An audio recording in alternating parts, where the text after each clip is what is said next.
Prime Day dates announced. Is Amazon trying to be like Temu and Amazon's new version of ChatGPT? This and more on this week's episode of The Weekly Buzz. How cool is that? Pretty cool, I think. Hello, everybody, and welcome to another episode of the Serious Sellers Podcast by Helium 10. I'm your host, Bradley Sutton, and this is the show that is our Helium 10 Weekly Buzz, where we give you a rundown of all the news stories that are going on in the Amazon, Walmart, and e-commerce world. We highlight the latest new feature alerts from Helium 10, and we review a training tip of the week that'll give you serious strategies for serious sellers of any level in the e-commerce world. Now, today our host is going to be Carrie Miller. So, Carrie, take it away and let us know what's buzzing. Okay, let's go ahead and get into it. The first thing I want to talk about is the Prime Day dates were just announced. So Amazon officially announced Prime Day 2024 dates, which is going to be July 16th and 17th. And now something interesting about these dates is that Bradley Sutton actually on this very show, he actually predicted that Prime Day would be on these exact dates way back in April. So let's go ahead and go back to that clip and show Bradley's predictions for Prime Day.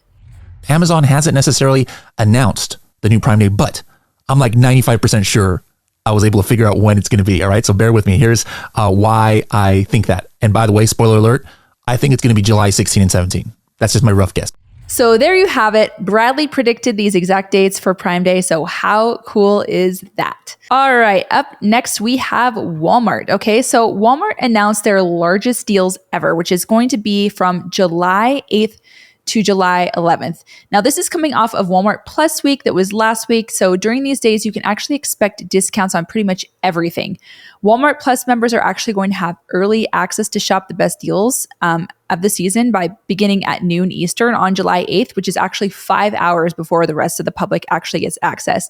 And this, I believe, is probably in competition with Amazon's Prime Day. So they're doing a lot of great deals over at Walmart. So not only as a consumer, that's going to be helpful, but for sellers, it helps to attract a lot of people to the site. So really good for everyone all around. Okay, next. Now, this next piece of news is a doozy, okay? So Amazon plans to launch a section on its shopping site featuring cheap items that ship directly to overseas consumers from warehouses in China. Okay, so this seems to be a response to sites like Temu and Shein, and I actually asked some sellers what they thought about this move, and they said they believe that Amazon is being more of a follower and not innovating and creating their own path. So they're basically trying to maybe catch up with Temu and Shein. I'm not really sure. Some other sellers also said that they think there will be an initial negative reaction, but buyers will probably try it out. So I'm curious to know what you think. Do you think buyers are going to be excited about this? I'm not really sure. Someone else mentioned that they think this could be what puts dollar stores kind of fully out of business. We've seen some of the dollar stores going out of business recently, and they think that this would be a kind of a direct competition to more of the dollar store quality. So that is another interesting perspective. The products in this program will be delivered from China, directly from China to the consumer between 9 and 11 days. So a big question in my mind would be, will Amazon allow American third-party sellers to drop ship from warehouses in China as well? Some sellers already store their products in China in warehouses like with SKU Drop, and it's definitely something that they could do. Amazon said they are going to start signing up Chinese sellers in this summer, and they're going to begin accepting inventory in the fall. This article also highlights that sellers in this program will be able to produce small batches to test the demand for any new products that they launch. So that's something else, that we have questions about. A lot of third-party sellers like to do the same thing. Will third-party sellers have the same luxuries to be able to do this without losing rank? Things like that. So really a lot of questions in my mind with this new development.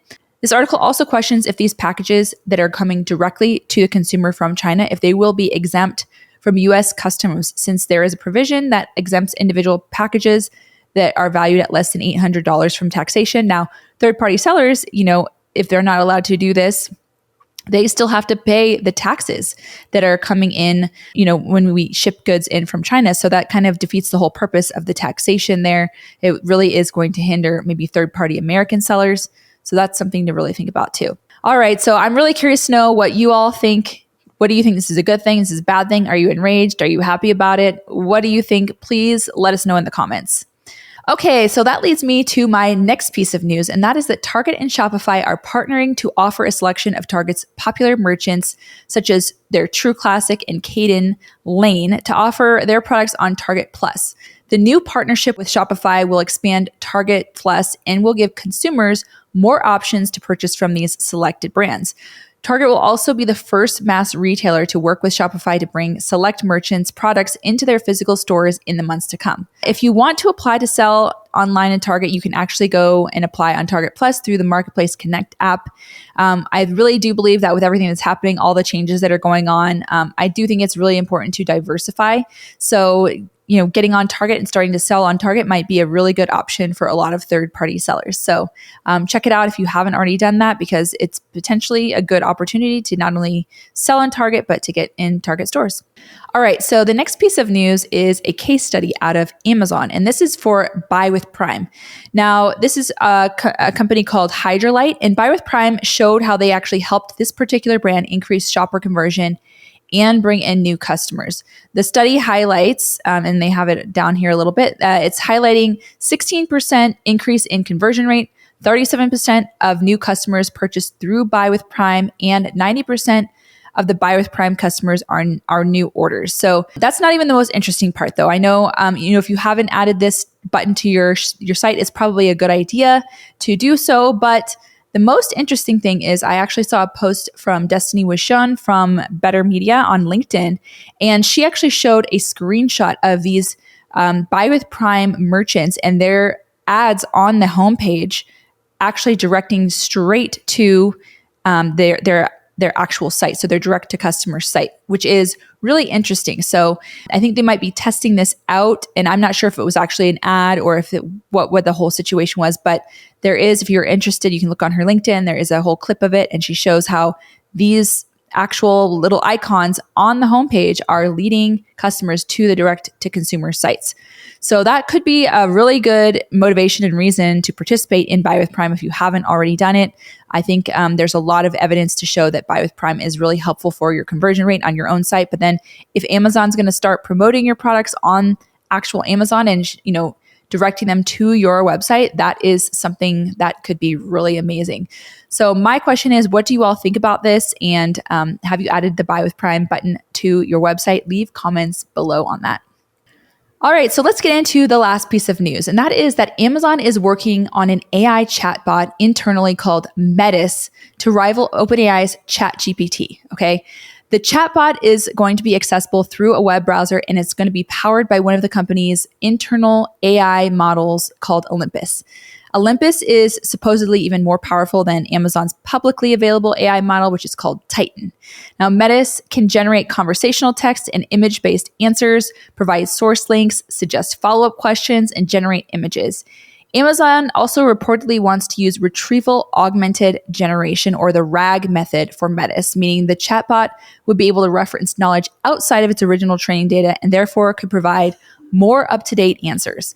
Metis is reportedly also meant to be an AI agent, I guess, kind of your personal agent, I guess, capable of completing tasks such as turning on lights and booking flights. So the question I have for all of you is, with this change, do you think that more people are going to be doing voice search through Alexa? Do you think this kind of AI integration is going to change the way shoppers find products on Amazon and other websites? I do believe it is going to kind of change the context and the way people are searching for products. But I'm really curious to know what you all think out there. All right, in our next segment, we are going to be talking about the latest rollout within Adtomic. And this is really important and I think really helpful for sellers. This is going to be located in Adtomic, and you're going to go to the dashboard and then scroll all the way to the bottom where it says brand performance. So what is being shown here is brand performance data. And what you're going to be able to see is you can see the number of brand searches, you can see the detail page views, and you can see the customer conversion rate. You can see the new percent of new to brand customers. You can see the shopper engagement rate. You can see all this great information all in one place. And it's just really giving sellers more information that they need to make better data-driven decisions in their pay-per-click advertising. So it's going to allow you to see category comparisons, how many clicks are within your category, how many detail page views are within that category, and how you actually compare to the average. So I think this is huge in helping you to make better data-driven decisions in your pay-per-click advertising. Okay, so let's go ahead and get into this week's training tip of the week. Now, I think this is one of the coolest things for Prime Day that you could utilize to help you make lots and lots of money this Prime Day, and it's going into historical data. So what I'm going to do is I'm just going to go ahead and I'm going to share my screen and show you how this strategy works and how it can help you make tons of money this next Prime Day. Okay, so I did an example and I took an ASIN from Amazon, and this is the Tyneco vacuum because I know it does pretty well on Prime Day every year. I know I've purchased one, and many people I know have purchased one. So I wanted to use this one as an example. And what we're going to do is I just did a reverse ASIN search on it. And then what we're going to do is we're going to go into historical trend. Now, once I click on historical trend, you can see all of these months. It goes back 24 months of data. And what I want to do is I want to go back to the month of July of 2023, which is last year's Prime Day. So I'm going to click on that pillar right there with July of 2023. And then I'm going to click on apply filters. Now this is going to show basically all of the keywords that this ASIN was ranking for organic and sponsored. And you can also see the search volume. So if we look through here, you can see their organic rank in here for a lot of these different words. Now, one thing that I like to do is, okay, I can see these great keywords and where they were ranked and all of that. But I want to look at Prime Day specific keywords. So I look at, I go into the filter phrases containing and I put in Prime and I hit apply filters. Now this is going to show you all of the kind of Prime Day related terms that you're going to be able to utilize and maybe do pay-per-click advertising on. And you could even do an evergreen campaign on this, maybe even throughout the next year to make sure that you can kind of start ranking and stay on top of these. But we've got Prime Day vacuum here, and they are organically ranked 230, okay? They're not even doing any sponsored ads. This has an 8,500 search volume. That definitely looks like it's wide open. If you hover over this, you can actually see who is ranked in the top for that keyword. But if you go down, you can see all of these different keywords where this main competitor is not even ranking organically in the first page for these keywords, and they're not even doing many sponsored ads. They've got one sponsored ad here, one there as well. So they're kind of probably just guessing, but you can utilize this historical search volume, historical searches to do some exact campaigns and start, making sure to capitalize on these keyword searches, because it looks like a lot of people are doing even just stick vacuum cleaner cordless Prime Day deals got 1,800 searches. So, really good opportunities to do some exact campaigns to really win all of this where lots and lots of traffic is going to be. So if you haven't already checked out the historical trend, go ahead and check it out. It is an incredible tool, and I do believe it can make you lots of money. Right now, some of those keywords are very, very low search volume. And so if you start advertising now, you could potentially get to the top of the search and start ranking for those before Prime Day. You still have some time. So go ahead and start trying to dominate those incredible Prime Day keywords. All right, and that is all that we have for this week's episode of The Weekly Buzz, and we will see you again next week to see what's buzzing. Bye, everyone.